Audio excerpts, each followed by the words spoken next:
Three things to avoid in a singing teacher. When a teacher says one of these three things, it's a good indicator that that teacher doesn't know a whole lot about how the voice works and may not be able to explain things well and help you progress as a student. So, let's get right to it. Number one, the first thing to avoid is if a teacher says, don't sing from your throat, or that your sound is throaty. One thing to know is that your voice box, your larynx, is located right here in the center of your throat. So there's literally no place else in your biology that you can produce sound. So even though that teacher might know what they want to achieve from you, maybe they're hearing some tension in certain muscles and they want to turn that off, or they want to get you to push less, or they want to get your vibrating of your vocal folds to vibrate more freely.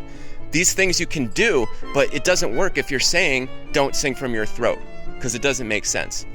Usually, the same teachers who say that also say what is number two.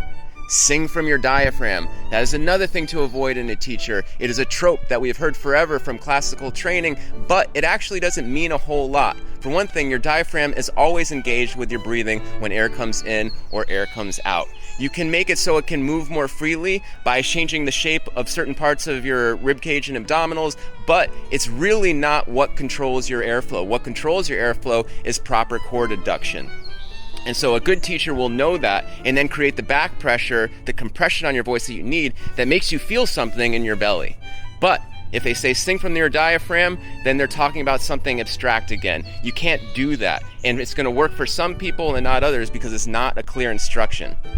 This brings us to the third thing to avoid in the singing teacher. If a singing teacher says to sing forward or sing into the mask, once again, these terms don't make any physical cause and effect sense. For one thing, every note in your body has a place in your head that it bounces off of. This is physics, this is acoustics. You build concert hall based on this information.